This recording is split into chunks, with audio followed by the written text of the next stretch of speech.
ভালোবাসার নৌকায় দুঃখ তোমায় দেব না, রাখবো হাসি খুশি, হাতটা তোমার হাতে নিয়ে চলবো পাশাপাশি। মার্সেল টেলিভিশন, প্রতিদিন স্বপ্ন রঙিন।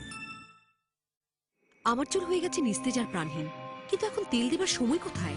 এলো নতুন প্যান্টিন নেচার কেয়ার। এতে আছে ন্যাচারাল অয়েল, আরো আছে অ্যাভোকাডো অয়েল আর প্রোভিটামিন সায়েন্স, যা পুষ্টি যোগায় চুলের গোড়া থেকে আগা পর্যন্ত। মাত্র 14 দিনেই চুল হয়ে ওঠে ঘন, মজবুত আর উজ্জ্বল। শ্যাম্পু যখন তাই প্রাণবন্ত চুল, তখন আলাদা তেলের কি দরকার? Pantene nature care. P&G। গরম মানে ঘাম ও ক্লান্তি, এই জন্যই নতুন ডেটল রি-এনার্জাইজ, যা দেয় জীবাণু থেকে সুরক্ষা আর জাগায় জোশ ও সতেজতা।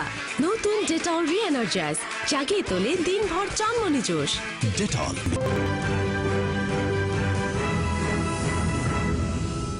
True beauty begins with X Reality Pro. Experience it with Sony Internet TV. Sony Ranks Electronics Limited. হোক যত হোক তাপুতা, জীবনের রঙে স্বপ্নের ছাপ, তুমি ভরসা মেঘে বর্ষা, তৃষ্ণা এলে ফিজা ফিজা ফিজা ফিজা ফিজা। সম্মানিত যাত্রীগণ, কল রেটের গোলক ধাঁধায় আপনাদের স্বাগতম। এই বই পড়লে জানতে পারবেন কোন নেটওয়ার্কে নাস্তা করার আগে কথা বলবেন, কোন নেটওয়ার্কে কুলি করার পরে কথা বলবেন, আর কোন আশ্চর্য সংযোগে একটা নাম্বার ছাড়া নিজের নেটওয়ার্কেরই অন্য নাম্বারে কথা বললে লাল বাতি জ্বলে যাবে, আর কোন সংযোগে রিচার্জ অফার না নিয়ে কথা বললে পকেট খালি হয়ে যাবে। ভাই দেখুন তো আপনার পকেটটা ঠিক আছে নাকি? কল রেটের উপর এমন পিএইচডি না করে বাংলালিংক সংযোগে কথা বলুন, সবচেয়ে কম রেটে। নতুন বাংলালিংক সংযোগে 12 পয়সা প্রতি 10 সেকেন্ড, যে কোনো অপারেটরে 24 ঘন্টা। আর সকল বাংলালিংক গ্রাহক মাত্র 50 টাকা রিচার্জে উপভোগ করুন 11 পয়সা প্রতি 10 সেকেন্ড, যে কোনো অপারেটরে 24 ঘন্টা। দিন বদলের চেষ্টায় বাংলালিংক। রোজ ব্রেকফাস্টের সাথে এক গ্লাস ডানো মনোযোগ বাড়ায়, মেমোরি ইমপ্রুভ করে, আর স্কুলে ওদের রাখে সুপার অ্যাক্টিভ। হেই চ্যাম্পস, আজ সকালে ডানো খেয়েছো তো? ব্রেকফাস্টে ডানো মাস্ট। এই পদার্থের দল, দুধ পদার্থের কোন অবস্থা কে জানিস বল?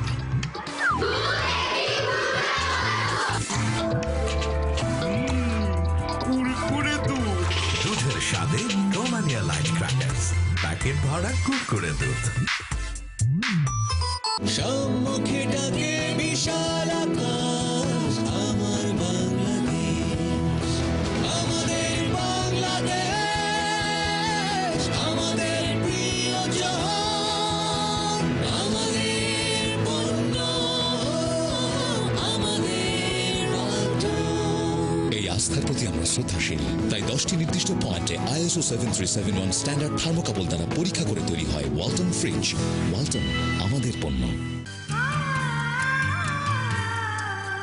চলো, তোমাকে আজই কেয়ার হাসপাতালে নিয়ে যাব।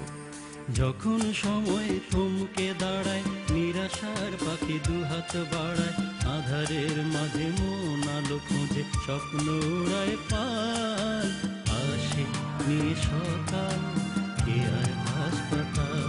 বদলে দেয় জীবনের রং। কেয়ার হাসপাতাল, বাংলাদেশের প্রথম টেস্ট টিউব শিশু জন্ম কেয়ার হাসপাতালে। কেয়ার হাসপাতাল নিঃসন্তান দম্পতির প্রথম ঠিকানা। গরমের কমপ্লিট সলিউশন নিয়ে এলো র্যাঙ্কস এসি। সেলফ ডায়াগনোসিস ও অটো প্রোটেকশন সমৃদ্ধ র্যাঙ্কস এসি ঠান্ডা ছড়ায় ঘরের প্রতি কোণায়, মুহূর্তেই এনে দেবে হিমশীতল প্রশান্তি। বিদ্যুৎ ও দামি সাশ্রয়ী, কিনবেন যখন সেরাটাই কিনুন। র্যাঙ্কস ব্র্যান্ড 30 বছর ধরে দেশের ঘরে ঘরে একটি বিশ্বস্ত নাম। পাওয়া যাচ্ছে দেশব্যাপী সনি র্যাঙ্কস আউটলেটে। Ranks electronics limited. চলো, তোমাকে আজই কেয়ার হাসপাতালে নিয়ে যাব। যখন সময় থমকে দাঁড়ায়, নিরাশার পাখি দুহাত বাড়ায়, আধারের মাঝে মন আলো খুঁজে, স্বপ্ন উড়ায় পায়, আসে নিয়ে সকাল, কেয়ার হাসপাতাল। বদলে দেয় জীবনের রং। কেয়ার হাসপাতাল, বাংলাদেশের প্রথম টেস্ট টিউব শিশু জন্ম কেয়ার হাসপাতালে। কেয়ার হাসপাতাল নিঃসন্তান দম্পতির প্রথম ঠিকানা।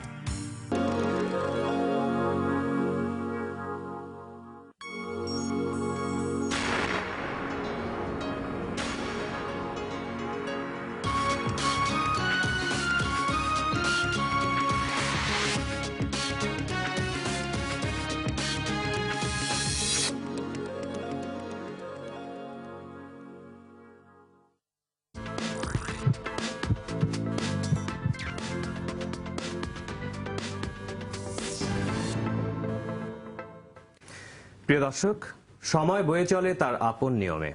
আঙিনায় বা বেলকনির টবে রাখা চারাগাছটি একসময় হয়ে ওঠে বিশাল মহিরুহ, যেন সেই পৃথিবীর সীমা ছাড়িয়ে সকল সীমারেখা অতিক্রম করে নিজেকেও ছাড়িয়ে যেতে চায়।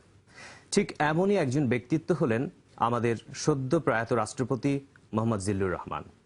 আমরা তার বিদেহী আত্মার মাগফিরাত কামনা করছি এবং তার প্রতি গভীর শ্রদ্ধাঞ্জলি জানিয়ে আপনাদের আমন্ত্রণ জানাচ্ছি RTV-র সাপ্তাহিক সরাসরি সম্প্রচারিত চিকিৎসা পরামর্শমূলক অনুষ্ঠান কেয়ার হসপিটাল ডক্টরস প্রেসক্রিপশন দেখবার জন্য।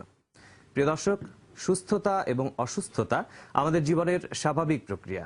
তবে কোনো কোনো অসুস্থতা এমনিভাবে বেড়ে ওঠে যে কেবল প্রতিষেধকের মাধ্যমে তার কিছু করার থাকে না। সুতরাং এই সকল ক্ষেত্রে আমাদের শল্য চিকিৎসা বা সার্জারি চিকিৎসার শরণাপন্ন হতেই হয়। প্রিয় দর্শক, আমাদের আজকের আলোচনার বিষয় পেটে ব্যথা এবং সার্জারি চিকিৎসা। এই বিষয়ে অনুষ্ঠান চলাকালে টেলিফোনে আপনারা সরাসরি আমাদের সাথে অংশ নিতে পারেন। আমাদের ফোন নাম্বার 815935 থেকে 9 পর্যন্ত। এছাড়াও আপনার শারীরিক সমস্যা নিয়ে আমাদের কাছে SMS করতে পারেন। আমাদেরকে SMS করতে টাইপ করুন KDP স্পেস আপনার নাম স্পেস আপনার সমস্যা লিখে পাঠিয়ে দিন 4141 এই নম্বরে। প্রিয় দর্শক, আজ আমাদের সাথে স্টুডিওতে রয়েছেন সার্জারি বিশেষজ্ঞ সহকারী অধ্যাপক doctor ABM Mahbubur Rahman. Sir, আপনাকে শুভেচ্ছা আমাদের আজকের অনুষ্ঠানে। আপনাকে শুভেচ্ছা। আজকে আমরা যে বিষয়টি নিয়ে কথা বলবো, পেটে তীব্র ব্যথা এবং সেই ব্যথার ক্ষেত্রে যখন সার্জারি চিকিৎসা প্রয়োজন হয় সেই বিষয়গুলো কি বা সেই রোগগুলো কি, সেই রোগগুলোর লক্ষণ কি, চিকিৎসা কি, এই বিষয়গুলো নিয়ে কথা বলবো। তো আমরা মেডিকেল টার্মে যে শব্দটি ব্যবহার করি অ্যাকিউট অ্যাবডোমেন, তো এই বিষয়টি আসলে কি, আপনি যদি আমাদের দর্শকদের জন্য একটু বুঝিয়ে বলেন। অ্যাকিউট অ্যাবডোমেন আসলে একটি অবস্থা যেখানে পেশেন্টের জন্য সুচিকিৎসার প্রয়োজন হতে পারে। মূলত অ্যাকিউট অ্যাবডোমেন 3টি বৈশিষ্ট্য নিয়ে তৈরি হয়। 1 নম্বর হচ্ছে রোগী হঠাৎ করে পেটে তীব্র ব্যথা অনুভব করেন। 2 নম্বর হচ্ছে এখানে কোনো ধরনের আঘাতের ঘটনা ঘটে না, আঘাতজনিত কারণে পেটে ব্যথা হবে না, অবশ্যই না। এবং 3 নম্বর যেটা, সেটা হলো যে এক্ষেত্রে কিছু কিছু জায়গায় অপারেশনের প্রয়োজন হতে পারে। এই মোটামুটি 3টি বৈশিষ্ট্য মিলে আমরা অ্যাকিউট অ্যাবডোমেন শব্দটা উচ্চারণ করি। আপনি যে বললেন যে কিছু কিছু ক্ষেত্রে অপারেশনের প্রয়োজন হতে পারে অ্যাকিউট অ্যাবডোমেনের ক্ষেত্রে, তো সেই ক্ষেত্রগুলো কি কি বা সেই রোগগুলো কি কি হতে পারে? আচ্ছা, প্রথমে আমরা ধরে নিই পেটের ব্যথা পেটের কোন জায়গায় হচ্ছে, সেভাবে বললে আমার জন্য ব্যাপারটা সোজা হয়, দর্শকদের বোঝাতে সুবিধা হয়। উপরের পেটে যদি ব্যথা করে তাহলে যেসব জায়গাতে অপারেশনের প্রয়োজন হয় সেটা হচ্ছে যদি নারী ফুটো হয়ে যায়, ফুটো হয়ে যায় সাধারণত গ্যাস্ট্রিক যেটাকে বলি পেপটিক আলসার ডিজিজ, সেক্ষেত্রে একটা চরম অবস্থা হচ্ছে পারফোরেশন বা নারীর ফুটো হয়ে যাওয়া, সেক্ষেত্রে অপারেশনের প্রয়োজন হয় এবং এটা করতেই হবে। 2 নম্বর হচ্ছে যে গলস্টোন ডিজিজ বা পিত্তথলির পাথর, এটা অনেক সময় দেখা যায় যে জটিল আকৃতি ধারণ করতেছে, ফুলে যাচ্ছে, পুজ হয়ে যাচ্ছে বা তীব্র ব্যথা, সেক্ষেত্রে আমরা অপারেশনের প্রয়োজন হয়। এছাড়া আপনার অ্যাপেন্ডিসাইটিস বলে আরেকটা ব্যথা আছে, যেটা অ্যাপেন্ডিসাইটিস নাভির কাছে বা তল মধ্যের পেটে এটা বেশি হয়, পরবর্তী আস্তে আস্তে নিচে চলে যায়, সেক্ষেত্রে অ্যাপেন্ডিসাইটিসে আমরা অপারেশন প্রয়োজন হয়। এছাড়া নারী পেঁয়াজ খেয়ে যাওয়া, যেটাকে ইন্টেস্টাইনাল অবস্ট্রাকশন বলি, সেক্ষেত্রে অপারেশনের প্রয়োজন হতে পারে। এছাড়াও আরো কিছু কিছু ক্ষেত্রে অপারেশনের প্রয়োজন হতে পারে। তো আপনি যেগুলি বললেন আমরা যদি একটি একটি করে একটু বিস্তারিত আলোচনা করতে চাই। আপনি অ্যাকিউট অ্যাপেন্ডিসাইটিসের কথা বলেছেন, তো অ্যাকিউট অ্যাপেন্ডিসাইটিসের ক্ষেত্রে ব্যথার ধরনটা কি রকম হয়, কোথায় ব্যথা হয় এবং তার সাথে আর কি কি লক্ষণ থাকে একটু যদি বুঝি। অ্যাকিউট অ্যাপেন্ডিসাইটিস এই অসুখটা সব বয়সী হতে পারে, তবে মূলত এটা টিনেজার এবং 20 থেকে 30 বছর বয়সীদের মধ্যে বেশি দেখা যায়, অর্থাৎ ইয়াং এজ পিপলের ক্ষেত্রে বেশি হচ্ছে। অল্প বয়সী বা বুড়োদেরও হতে পারে, তবে এই প্রাদুর্ভাবটা খুব বেশি না। ব্যথাটা শুরুতে রোগী নাভির কাছে অনুভব করেন এবং আস্তে আস্তে এটা তলপেটের ডান দিকে চলে যাবে, ওখানেই এটা আসলে বিস্তার লাভ করে। এর সঙ্গে রোগী ক্ষুধামন্দা, বমি ভাব বা বমি হতে পারে এবং কিছু কিছু রোগীর জ্বরও আসতে পারে। এই হচ্ছে মোটামুটি অ্যাপেন্ডিসাইটিসের প্রাথমিক লক্ষণ। ঠিক এরকম ব্যথা যদি হয় তখন কি তার বাসায় থেকে চিকিৎসা করার সুযোগ সুবিধা আছে নাকি তাকে হসপিটালে অ্যাডমিট হতে হবে? অ্যাকচুয়ালি হসপিটাল অ্যাডমিশনের যে বড় কথা হচ্ছে তাকে দ্রুত ডাক্তারের কাছে যেতে হবে, দ্রুত ডাক্তারের কাছে নিতে হবে, কারণ অ্যাপেন্ডিসাইটিস ছাড়াও আরো কিছু রোগ আছে যেখানে একই রকমের লক্ষণ থাকে, ডিফারেনশিয়াল ডায়াগনোসিস যেগুলো আমরা বলছি। সেগুলোর মধ্যে আপনার প্রস্রাবের সংক্রমণ থাকতে পারে, মূত্রনালীতে পাথর থাকতে পারে এবং মহিলাদের মাসিক সংক্রান্ত বা তাদের জরায়ু, ওভারি, ওখানকার কোনো অসুখও হতে পারে। তো আসলে প্রথম কাজটা হচ্ছে আমাদের বুঝে নেওয়া যে অসুখটা কি, সেটা ডাক্তারের শরণাপন্ন হওয়া জরুরি। ডাক্তারই সিদ্ধান্ত নেবেন যে তাকে কি করতে হবে। কিছু কিছু ক্ষেত্রে ওষুধ দিয়ে ভালো হয়, কিছু ক্ষেত্রে অপারেশনের প্রয়োজন হয়। জি, এই প্রসঙ্গে একটি কথা আসে যে আমরা জানি যে ডাক্তারের কাছে যখন আমরা যাই বা পেট ব্যথা এরকম একটি নিয়ে যাই তখন আমরা বেশ কিছু ইনভেস্টিগেশন বা ল্যাবরেটরি ইনভেস্টিগেশন করি। তো অ্যাকিউট অ্যাপেন্ডিসাইটিসের ক্ষেত্রে এই ল্যাবরেটরি ইনভেস্টিগেশনের গুরুত্ব কতটুকু বা কোনগুলো ইনভেস্টিগেশন করতে হয়? অ্যাকচুয়ালি অ্যাকিউট অ্যাপেন্ডিসাইটিস মূলত এটা ডায়াগনোসিস করা হয় ক্লিনিক্যালি। ইনভেস্টিগেশন দেখেই সিদ্ধান্ত নেন এবং সেই ক্ষেত্রে 80% ক্ষেত্রেই ডাক্তার সাহেব সঠিক সিদ্ধান্তটি নেন।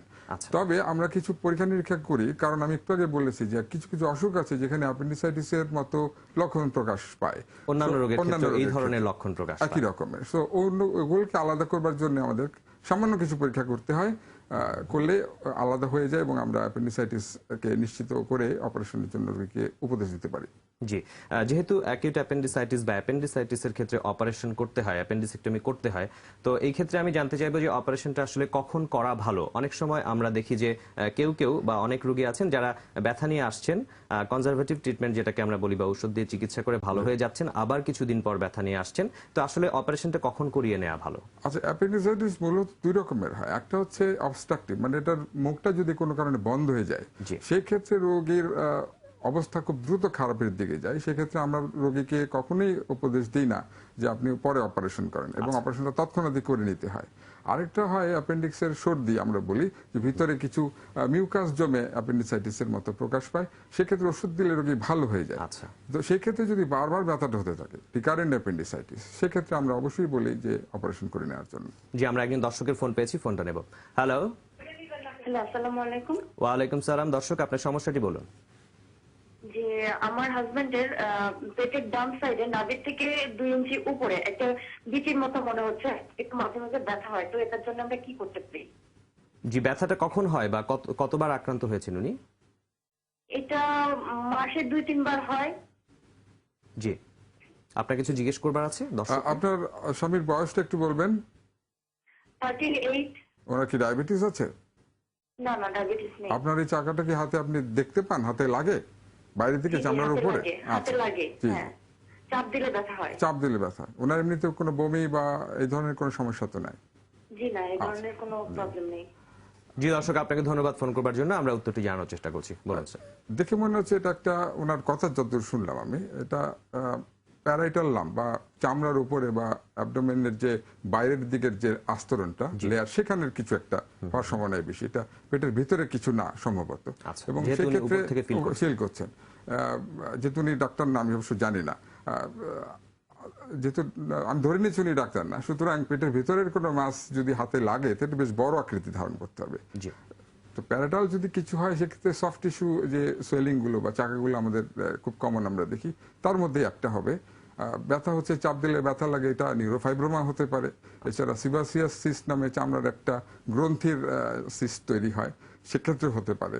এটা আসলে পুরো পরীক্ষা নিরীক্ষা করা ছাড়া বলা যাচ্ছে, তবে খুব জটিল মনে হচ্ছে না আমার কাছে। খুব জটিল কিছু নাও হতে পারে। উনি অবশ্যই একজন সার্জারি বিশেষজ্ঞের পরামর্শ নিতে পারেন। আমরা যে বিষয়টি নিয়ে কথা বলছিলাম, আমরা অ্যাকিউট অ্যাপেন্ডিসাইটিস নিয়ে কথা বলেছি। আমরা আরেকটু বিষয় নিয়ে এগোতে চাই, সেটা হচ্ছে ইন্টেস্টাইনাল অবস্ট্রাকশন, যেটা কিছুক্ষণ আপনি বলেছেন যে সেই ক্ষেত্রেও পেটে তীব্র ব্যথা হয়। এই ক্ষেত্রে ব্যথাটা কি ধরনের হয় বা অবস্ট্রাকশন জিনিসটা কি, আপনি যদি একটু ভেঙে বলেন। সোজা বাংলায় ইন্টেস্টাইন বা অন্ত্রের নাড়ি যদি সংকুচিত হয়ে যায়, সংকুচিত হয়ে যায়, সেটা প্যাচ খেয়ে যেতে পারে, বাইরে থেকে চাপ সৃষ্টির কারণে হতে পারে, বা অনেক সময় খুব বড় বড় কৃমি দলা পাকিয়ে মুখটা বন্ধ করে দিতে পারে। এটাই হচ্ছে অবস্ট্রাকশন। এছাড়া আরেক রকমের অবস্ট্রাকশন আছে যেখানে কোনো রকমের প্রতিবন্ধকতা নেই, অথচ অন্ত্র ঠিক মতো মুভ করছে না, সেটাও হতে পারে। সাধারণত গুলো শরীরে যে লোহা আছে বা খনিজ লবণ আছে, সেগুলোর অভাবে হয়। তো আমরা মূলত এটা অবস্ট্রাকটিভ অ্যাপেন্ডিসাইটিস, যে মুখ বন্ধ হয়ে গেছে বা চাপ আছে বাইরে থেকে, সেটাকেই বোঝাচ্ছি। সেক্ষেত্রে ব্যথা রোগী প্রথমে নাভির কাছে অনুভব করে এবং আস্তে আস্তে পুরো ব্যথাটা পেট ছড়িয়ে যায়, এবং ব্যথাটার ধরনটাও বিশেষ লক্ষণীয়। এটা কোলিকি পেইন বা স্পাজমোটিক বলি, যে ব্যথাটা আসছে যাচ্ছে কিন্তু কখনোই চলে যাচ্ছে না সম্পূর্ণভাবে। এছাড়া পেশেন্ট বমি ভাব হতে পারে, বমি করতে পারেন, পেটটা আস্তে আস্তে ফুলে যাবে, কারণ প্রচুর বাতাস এবং অন্ত্রের যে সিক্রেশন গুলো আছে বা মানে অম্ল রস যেগুলো আছে, জারক রস, সেগুলো জমে জমে পেট ফুলে যায়, এবং সবার শেষে রোগী পায়খানা বন্ধ হয়ে যায়। এই হচ্ছে মোটামুটি মলত্যাগ বন্ধ হয়ে যায়। এটাকে আমরা ক্লাসিক্যাল কোয়াড্রেট বা লক্ষণ চতুষ্টয় বলতে পারি। জি, আমরা এর চিকিৎসা বা অবস্ট্রাকশনের চিকিৎসা নিয়ে পরবর্তীতে আলোচনা করব। আমাদের ছোট্ট একটি বিরতি নেবার সময় হয়ে গেছে। প্রিয় দর্শক, আপনারা দেখছেন প্রতি সপ্তাহের সরাসরি সম্প্রচারিত চিকিৎসা পরামর্শমূলক অনুষ্ঠান কেয়ার হসপিটাল ডক্টরস প্রেসক্রিপশন। এখন ছোট্ট একটি বিরতি নিচ্ছি, কিছুক্ষণের মধ্যে আমরা ফিরবো, আমাদের সঙ্গেই থাকবেন।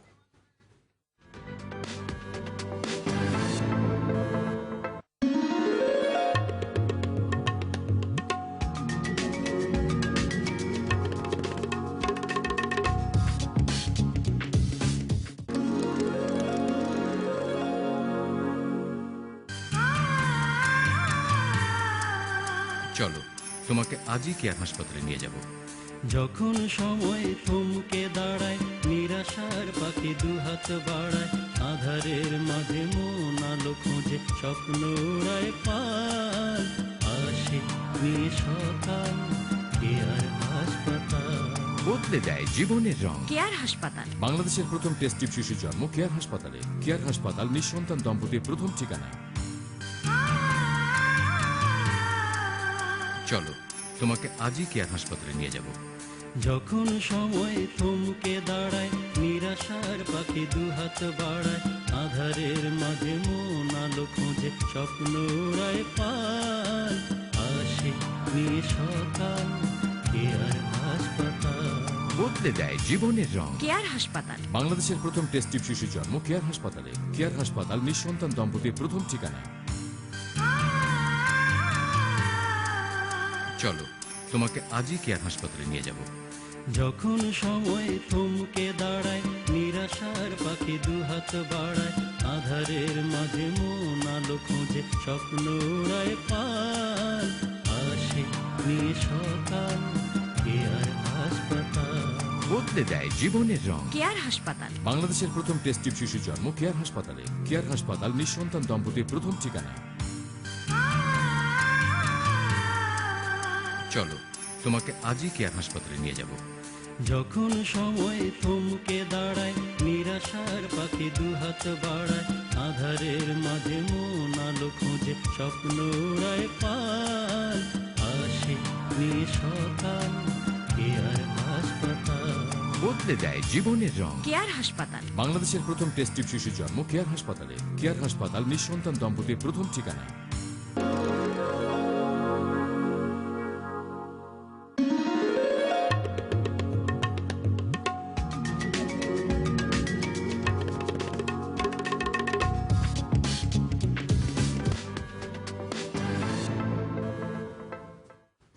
প্রিয় দর্শক, বিরতির পর আবারও আমরা ফিরে এলাম অনুষ্ঠানে। আপনাদের সকলকে ধন্যবাদ আমাদের সাথে থাকবার জন্য। আজকে আমরা কথা বলছি সার্জারি বিশেষজ্ঞ সহকারী অধ্যাপক ডক্টর ABM মাহবুবুর রহমানের সাথে পেটে ব্যথা এবং সার্জারি চিকিৎসা এই বিষয়টি নিয়ে। বিরতির পূর্বে যেটা কথা বলছিলাম সেটা হচ্ছে ইন্টেস্টাইনাল অবস্ট্রাকশন বিষয়টি কি এবং লক্ষণগুলো কি সেটা আপনি বলেছিলেন। আসলে চিকিৎসা পদ্ধতি কি রকম হতে পারে? ইন্টেস্টাইনাল অবস্ট্রাকশন নিশ্চিতভাবে একটি সার্জিক্যাল ইমার্জেন্সি বা জরুরি অবস্থা। জরুরি অবস্থা এবং অপারেশন জরুরি। এবং এই পেশেন্টকে হসপিটালে ভর্তি হতে হবে। অপারেশনে ভর্তি হওয়ার, হসপিটাল ভর্তি হওয়ার পর ডাক্তার সাহেব আমরা যেটা করি, পেশেন্টকে যেহেতু উনি অনেক বমি করেন, তার যে সিস্টেমটা, নর্মাল সিস্টেমটা অনেকটা ইমব্যালেন্স হয়ে যায়, সেগুলোকে আমরা রিস্টোর করা হয় এবং ওষুধপত্র দেওয়া হয়, দেখা, এবং আমরা প্রায় 72 ঘন্টার পর্যন্ত অপেক্ষা করি। দেখা যায় যে এই সময়টার মধ্যে অনেক সময় নারী যে পেঁয়াজ খেয়ে গিয়েছিল সেটা আবার আগের জায়গাতে ফিরে চলে আসে, অনেক সময় ফিরেও আসতে পারে। জি, আসতে পারে। 72 ঘন্টা পরেও যদি দেখা যায় যে রোগীর অবস্থা উন্নতি হচ্ছে না, ব্যথা বাড়ছে, পেট বেশি ফুলে যাচ্ছে এবং রোগী অনেকটা শকের দিকে চলে যাচ্ছেন, সেক্ষেত্রে অবশ্যই অপারেশন করা লাগবে এবং এটা করতেই হয়। জি, আমাদের আরেকজন দর্শক ফোন করেছেন, ফোনটা নেব। হ্যালো। আসসালামু আলাইকুম। ওয়ালাইকুম সালাম। দর্শক, আপনার থেকে জান্নাত বলছি। জি, নিশ্চয়ই, আপনি প্রশ্নটি করুন। জি, আমার প্রশ্ন হচ্ছে, আমার 2 বছর আগে ডান পাশে খুব ব্যথা করছিল, তখন রিপোর্টে আসছে অ্যাপেন্ডিক্সে এখানে স্টোন। তো আমি ওটা অপারেশন করে ফেলছি। তারপর থেকে আমার পিরিয়ডের সময় অনেক বেশি ব্যথা হয় ডান পাশে, অনেক অসহ্য ব্যথা। জি। তারপরে রিসেন্ট আমার রিপোর্টে আসছে ডান পাশের ওভারি এনলার্জ। আচ্ছা, এখন এক্ষেত্রে কি করণীয় কি? জি, আপনাকে ধন্যবাদ দর্শক ফোন করবার জন্য। ওটার প্রশ্নটা খুবই সরাসরি ছিল। আমি একটু আগে অ্যাপেন্ডিসাইটিস নিয়ে যখন আলোচনা করছিলাম তখন বলছিলাম যে অ্যাপেন্ডিসাইটিস সঙ্গে অন্য কিছু অসুখেরও খুব মিল আছে মিল আছে এবং ওই লক্ষণের ধরনের দিক থেকে লক্ষণই প্রকাশ পায়। এবং মহিলাদের ক্ষেত্রে বিশেষ করে জননেন্দ্রিয় যে এবং problems ওনারটা তো গুলো। ধরা পড়েছে যে ওভারিতে সমস্যা জি, বা এখন ovary ওভারিতে enlargement। সিস্ট হয়ে আছে, ওভারি বড় হয়ে আছে, ব্যথা করতে পারে এবং অবশ্যই পিরিয়ডের সময় ব্যথা হয়। ওনার জন্য আমার সবচেয়ে সরাসরি উপদেশ হচ্ছে উনি একজন স্ত্রীরোগ বিশেষজ্ঞের সঙ্গে সরাসরি যোগাযোগ করেন, আশা করি উনি উপকার পাবেন। এই ক্ষেত্রে কি অপারেশন প্রয়োজন হতে না, পারে? এটা সবসময় অপারেশন করা লাগে এমন কিছু না। আমি অবশ্য ওনার বয়সটা জিজ্ঞেস করিনি। অনেক সময় আপনার ইয়াং মহিলাদের কনজারভেটিভ ফাংশনাল সিস্ট থাকে, সেগুলো কনজারভেটিভলি ট্রিট করা যায়। আর অপারেশন লাগলে আজকাল ছিদ্র করে কিছু কিছু ক্ষেত্রে অপারেশন লাগতে পারে। আপনি একজন গাইনি বিশেষজ্ঞের সাথে পরামর্শ করবার জন্য অনুরোধ করছেন। যে আমরা প্রথমে যেটা আলোচনা করেছিলাম যে বিভিন্ন কারণে পেট ব্যথা হয়, তার মধ্যে একটি ছিল পারফোরেশন, বা আপনি বলেছেন যে পেটে বিভিন্ন জায়গায় ফুটো হয়ে যেতে পারে। তো ফুটো হয় কোথায় আসলে? ব্যাপারটি তো বেশ ভয়াবহ যে পেটের ভিতরে কোনো একটি জায়গায় ফুটো হচ্ছে, কোথায় কোথায় হতে পারে বা কি কারণে হতে পারে? এটাও একটা সার্জিক্যাল ইমার্জেন্সি বা জরুরি অবস্থা। জরুরি অবস্থা। সাধারণত যে জায়গাগুলোতে ফুটো হয় সেগুলো হচ্ছে পাকস্থলী এবং ডিউডেনাম। এগুলো পেপটিক আলসার ডিজিজ বা গ্যাস্ট্রিকের একটি কমপ্লিকেশন বা জটিলতার আকারে হয় এবং এটাই আমরা খুব বেশি দেখতে পাই। যাদের দীর্ঘদিনের গ্যাসের সমস্যা রয়েছে, গ্যাস্ট্রিকের সমস্যা আছে তারা, এবং আমাদের দেশে যেটা হয় ব্যথা হলেই তারা একটা ব্যথার ওষুধ খেয়ে নিচ্ছেন এবং এগুলো আলসারকে এক্সাজারেট করে এবং ছিদ্র করে ফেলে। এছাড়া আরো 2-3টি কারণে নারী ফুটো হয়ে যেতে পারে। একটি হচ্ছে টাইফয়েড ফিভার থেকে প্রায় 2 সপ্তাহের মতো জ্বর থাকার পর পেটে ব্যথা হবে এবং আস্তে আস্তে পুরো পেট শক্ত হয়ে যাবে, সেটা হতে পারে। সেটা সাধারণত অন্ত্রের আরো নিচের দিকে ছিদ্র হতে পারে। আমাদের দেশে টিউবারকুলোসিস বা যক্ষা খুব কমন। যক্ষা যে শুধু ফুসফুস হয় তা না, যক্ষা শরীরে যে কোনো জায়গায় হতে পারে, এখানেও নারী ফুটো হয়ে যেতে পারে। এছাড়া অ্যাপেন্ডিসাইটিস যদিও এটা বার্স্ট করে, এটা নারী ফুটোর পর্যায়ে না, কিন্তু সামগ্রিক অবস্থাটা অনেকটা ওই পারফোরেশনের মতো এবং অপারেশনটা খুবই জরুরি। জি, আমাদের অনেক দর্শক আমাদেরকে এসএমএস করেছিলেন, আমি একজনের এসএমএস পড়ছি। মিনা 48 বছর, মিরপুর থেকে লিখছেন। উনি ওনার নিজের সমস্যার কথা বলছেন না, উনি বলছেন যে বৃদ্ধদের অ্যাপেন্ডিসাইটিস হতে পারে কি না, বৃদ্ধদের বা উনি তার চেয়েও বেশি বয়সের মহিলাদের বা পুরুষদের কথা বলছেন। আমি এই কথাটা আমার আলোচনার শুরুতেই বলেছিলাম যে অ্যাপেন্ডিসাইটিস মূলত অল্প বয়সী মানুষদের, কম বয়সী বাচ্চা এবং বুড়োদের হয় না তা না, হতে পারে, তবে সংখ্যা খুব কম। বুড়োদের অ্যাপেন্ডিসাইটিস সাধারণত হয় না, কারণ এটা এক ধরনের লিম্ফয়েড অর্গান, বা আমরা যেটাকে বলি এই অর্গানগুলো কিছু রোগ প্রতিরোধকারী সেল তৈরি করে, বয়সের সাথে সাথে এগুলো ছোট হয়ে যেতে শুরু করে। অ্যাপেন্ডিসাইটিস অত বয়স্ক মানুষের সাধারণত ছোট হয়ে একদম সরু হয়ে যাবে, আমরা মেডিকেল টার্মে যেটাকে অ্যাট্রোপিক বলি। সুতরাং সেক্ষেত্রে কিছু ঢোকবারের চান্স থাকে না, ব্যথাটাও তেমন ভাবে হয় না। তবে অ্যাপেন্ডিসাইটিস বয়স্কদের হলে এটা খুব দ্রুত খারাপের দিকে টার্ন করে, কারণ ওনারা বয়স্ক থাকেন, ডায়াবেটিক থাকেন, রোগ প্রতিরোধ ক্ষমতা তাদের কম থাকে। সুতরাং হলে খুব দ্রুত এটা অনেকটা ওয়াইল্ড ফায়ারের মতো স্প্রেড করে, তবে হতে পারে, এর সংখ্যা খুব কম। জি, আমি আরেকজন দর্শকের এসএমএস পড়ছি। মুসলিম রংপুর থেকে লিখছেন, বয়স 30 বছর। উনি বলছেন যে একবার তার পেটে অত্যন্ত ব্যথা হয়েছিল, উপরের পেটে। হাসপাতালে ভর্তি থেকেছিলেন একদিন, তারপর চলে এসছেন আর কি। ডাক্তার বলেছিল গ্যাসের ব্যথা। আসলে কি হতে পারে? মানে আমরা এরকম অনেক সময় দেখি যে অনেকেই পেট ব্যথা নিয়ে আসেন, আমরা হাসপাতালে যখন ভর্তি করি তাকে হয়তো বা কনজারভেটিভ ট্রিটমেন্ট দিয়ে রাখা হয়, তাকে খাওয়া বন্ধ করে দিয়ে নাকে নল বা শিরাপথে স্যালাইন দিয়ে রাখা হয়, ভালো হয়ে যান। তো উনি যেটা জানতে চাচ্ছেন যে শুধুমাত্র কি গ্যাসের ব্যথা এত তীব্র হতে পারে? আচ্ছা, যেহেতু ডাক্তাররা বলে দিয়েছেন গ্যাসের ব্যথা, আমি নিশ্চিত ধরে নিচ্ছি যে তার সমস্ত পরীক্ষা নিরীক্ষা করেই সেটা বলেছেন। আমি জানি না ওনার আলট্রাসোনোগ্রাম বা এন্ডোস্কোপি করা হয়েছিল কিনা। যদি ধরে নিয়ে করেছিল, এন্ডোস্কোপিতে কিছু পাওয়া যায়নি, এটা একটা অসুখ আছে, এটার নাম নন আলসার ডিসপেপসিয়া, যে হঠাৎ করে বদহজম এর কারণে গ্যাস জমে পেটটার মধ্যে ব্যথা হতে পারে এবং পরীক্ষা নিরীক্ষা করলে কিছুই পাওয়া যাবে না। তো সেটাই হয়তো তার ক্ষেত্রে হয়েছে এবং এটা হতে পারে। এটা হতে পারে, স্বাভাবিক। জি, আরেকটি বিষয় আলোচনা করা দরকার, সেটি হচ্ছে যে গল ব্লাডার স্টোন বা পিত্তথলিতে পাথর। পিত্তথলিতে পাথরের ক্ষেত্রেও ব্যথা হয় পেটে, এবং আমরা জানি তীব্র ব্যথা হয়। ব্যথার ধরনটা কিরকম হয় এবং কাদের ক্ষেত্রে পিত্তথলির পাথর বেশি হয়, একটু যদি বলেন। পিত্তথলির পাথর সব বয়সেই হতে পারে, তবে মহিলাদের একটু বেশি হয় পুরুষের চাইতে। মহিলাদের একটু বেশি হয়। পিত্তথলির পাথরের ব্যথা আমি তো বলেছি আগেই, যেটা উপরের পেটে হয়, উপরের পেটে, এবং এটাও অনেকটা স্পাজমোটিক ব্যথা, বা কমতে পারে, বাড়তে পারে। সেরকম ব্যথাটা পিছনের দিকে চলে যায়, অনেক সময় ডান দিকের শোল্ডারেও চলে আসে। এগুলো একদম টিপিক্যাল প্রেজেন্টেশন। এছাড়া ব্যথার যে কনস্টিটিউশনাল ফিচার্স বা আনুষঙ্গিক যে লক্ষণগুলো, তার সঙ্গে যেমন বমি বমি ভাব, বমি করা, এগুলো হতে পারে। কারো কারো ক্ষেত্রে জ্বরও আসতে পারে, সেটা হচ্ছে যদি অ্যাকিউট কোলেসিস্টাইটিস হয়। এছাড়া কিছু কিছু ক্ষেত্রে আছে সাইলেন্ট স্টোন ডিজিজ, যে পাথর আছে কিন্তু ব্যথা হয় না। এই ধরনের পেশেন্ট যেটা বলে যে তাদের তেল চর্বি খেলে তাদের একটু বদহজমের ভাব হয়, পেটটা ফুলে যায় বা গলা জ্বলতে থাকে, এরকম হতে পারে। জি, এই ক্ষেত্রে চিকিৎসা কি হতে পারে? যদি সিমটোমেটিক স্টোন ডিজিজ হয়, মানে পাথর আছে এবং তাকে সমস্যা করছে, ব্যথা করছে, সেক্ষেত্রে অবশ্যই সার্জারি করতে হবে, কারণ এটাই একমাত্র চিকিৎসা। কিন্তু যাদের একটা গ্রুপ আছে যাদের ঠিক ব্যথা হয় না এবং তারা জানেই না পাথর আছে, কোনো কারণে আলট্রাসোনোগ্রাম করে জন্য কোনো অসুখের জন্য ধরা পড়লো পেটে পাথর, সেটাকে আমরা সাইলেন্ট স্টোন ডিজিজ বলি।